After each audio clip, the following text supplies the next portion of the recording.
Spring is just around the corner, which means books about lake-dwelling monsters, bugs, witchy plant magic. I couldn't be more excited. My relationship to reading has been really positive this year. I've been reading some killer books, some of my favorites I've read in a really long time, and I hope spring is no different. So I am going to be talking to you about all the books I plan to read in late March, April, parts of May, until we get to like the Summerween spooky summer vibes. So let's just dive right on in here and let's talk about my favorite genre ever, horror. Last year, Ali Russell released Down Came the Spiders. This is a middle grade horror book that, I mean, come on, this cover right here. Also bonus points, it is set during Halloween. There's like a little Halloween party where I think the chaos really starts. The main character of this book is Andy. She's a spider-loving gal who discovers a new species, which I mean, okay, to me, I love reading books about bugs because they creep me the hell out. It's a phobia thing that I enjoy playing with because I guess I'm like a masochist. So I wouldn't say I love spiders, but I love to be scared by them. It's, you know, a thing, totally. So this new species is actually pretty dangerous and it gets out at a Halloween party that they're all at with their friends. And again, mind you, like these are middle school kids, so not the most responsible. And it leads to a terrifying fight for survival with her friends against the creatures that have immobilized the adults. Middle grade is just such a great, like high atmosphere, fun, campy little time if you read it in a certain way as an adult. The next book I have on my TBR is one that is kind of like a horror plant book.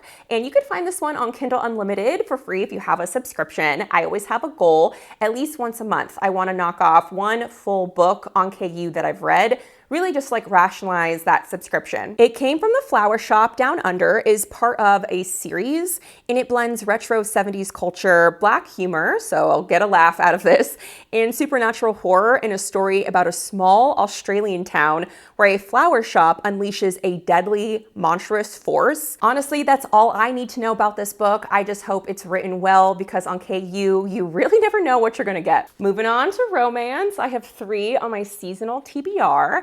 And yeah, all of these, I'm pretty sure, came out either in 2025 or 2026. Yeah, so all new releases, we love that. The first one here I have on my list came out the most recent, and that is How to Lose a Goblin in 10 Days. This book really, like just by the cover, feels like it's harkening back to The Shire, Lord of the Rings, The Hobbit. This is a cozy fantasy romance about a halfling and a goblin who are forced to live together in a cottage that they both believe they inherited. So we have like a forced proximity, enemies to lovers trope going on here. And like I predicted, it has cottagecore and goblin core themes. I'm seeing words like comfort, warmth, a dash of magic, an unforgettable and lovely book.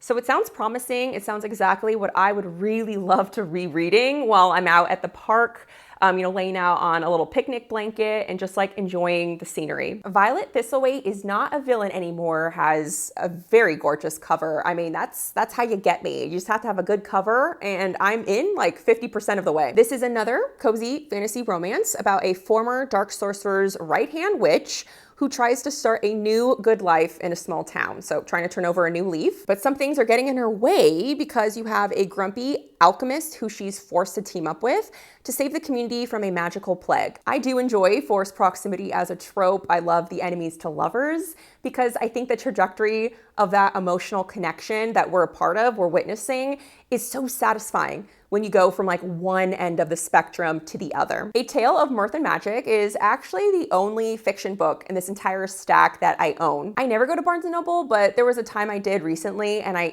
came across this and it was really, again, the cover that got me. So this is a queer, spicy, cozy fantasy romance about an elf jewelry maker and a gentle half giant who go on the run together after the elf gets into trouble with a customer. It feels like it's a little bit like opposites attract, and I think it actually might be like lightly inspired by Dungeons and Dragons. On the back it says it's a cozy adventure of enchantment, friendship, and unexpected love. And there's a blurb that says it's an unapologetically joyful story. And I don't know about you, but I could use some joy in my life. Chugging along here to what I would kind of refer to as just like straight up cozy fantasy that is, to my knowledge, absent of any like prominent romance plot point. Besides fall, I feel like spring is the perfect time if I'm thinking seasonally, to dabble in some witchy books. The Witchy Moon Manor is a sequel that blends both historical and fantasy and like a dash of romance together. I read the first book in the Spellbound Sisters series last spring, so I thought it would just be perfect to read the second one the same time of year. It's a perfect springtime read because, they're reading tea leaves, they're doing all these like fun, whimsical things together. And it centers around the Quigley sisters who in the first book had to kind of grapple with the biggest shakeup to their really tight sisterhood, figuring out, are they going to keep going on the way that they are, still together, living under the same roof, working for the same business? Are they going to go their own ways? And I do really think that there was more to say about this story. And I think the best part about this book is that I know there is like a romance plot point to one of the sisters, but for the most part, the other two women are just like really focusing on themselves. And I think that's very refreshing for a book about a woman, entering the next chapter of her life, having it be not fully in relation to a man or any kind of like romantic situation. This fantasy book, Green Teeth, I think is going to be the biggest long shot in this entire pile because I think it's the one that might go into higher fantasy a little bit out of my comfort zone than my usual read. So this book is reimagining the folkloric figure of Jenny Greenteeth, which I've never heard of before picking up this book. Miss Jenny is a charismatic lake-dwelling monster who teams up with a witch to fight an ancient evil threatening Britain. This story is characterized as a quest adventure filled with British folklore, fae, and found family themes. I love the greenery, I love the fae, I love the whimsicalness of this. I'm really excited to have some nonfiction books on my seasonal spring TBR for the first time because, they definitely match up with what I'm trying to accomplish, whether it's like life goals or hobby goals. And a book that's really been helping me is How to Be a Rich Old Lady. We really need to talk about money more. We really need to do this at a way younger age. We can't put it all on our school system to help students out, especially because most of the biggest decisions they'll make financially are when they're out of school. So I love the humor in this book. I love that it's accounting for societal and structural limitations, and it goes through things piece by piece. It defines things in ways that, don't make you feel stupid, but they give you the information that you need. Probably the best part about this book is that at the end of basically every chapter, there's a little 10-minute mission for you to do. For example, the most recent one was to open a high-yield savings account for an emergency fund. I have the money to do that. I just didn't know really where to do that to start making sure that it's accruing some money over time. So I read the chapter, I did my research, and then this past weekend, I actually did it. And it's just there's no better feeling than knowing that you are doing things that are so good for you now and in the future, but you've been putting it off. So yeah, just a little bit of celebration for me, and I wanted to pass this along for folks who also feel similarly helpless, which brings us to spring, and the chapters for that are really going to be focusing for me on budgeting, thinking more about retirement accounts, investing, that kind of thing. The nitty-gritty of all that can be really overwhelming, but I think this book is going to be a great jumping off point for me and my own personal curriculum goals. There's something about a cookbook that really, just vibes well with my brain versus finding a random recipe online. It's there's a decision fatigue of there's so many different variations on that one thing you want to make that you find online, which one's the best.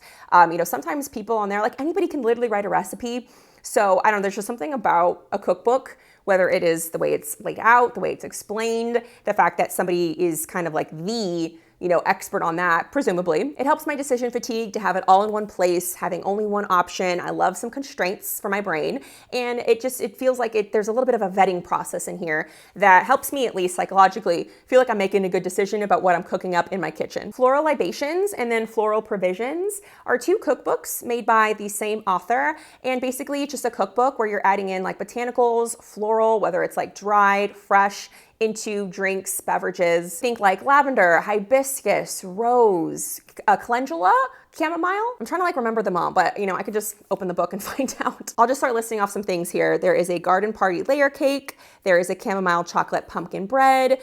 There's a calendula, Gouda, and bacon quiche for brunch. In the more food-focused cookbook, I plan on making chocolate cupcakes with rose buttercream frosting. Oh my God, I can't even handle how amazing that is. How I picked which one I was gonna do first is I found the one that I thought was the most straightforward, the easiest, because I'm a little beginner in the kitchen and I want to make something that won't make me feel really defeated if I fail it. I'm gonna start small and work my way up. And because that will require rows in that recipe, I thought it'd be smart to also focus on something that I already have as an ingredient. I already have dried lavender. So in the Floral Libations book, I picked a recipe. Actually, I picked two that focus on lavender since I already have it. The first one is lavender lemonade with lavender gin. I could leave out the gin and just do like a mocktail. I'm sure that'd be fine. And the other drink recipe I want to get to is a strawberry lavender milkshake. Vanilla ice cream, whole milk, strawberries, dried lavender, fresh lavender. Yum, delicious. I don't think I could pick better spring themed cookbooks than these two. I hope you found some really fun books on this list to add to your seasonal TBR. Let me know, what do you have cooking up this spring? Whether it's reading, cozy hobbies, time in the kitchen, time outside. Let me know down below in the comments, and I'll see you all in my next video. Bye.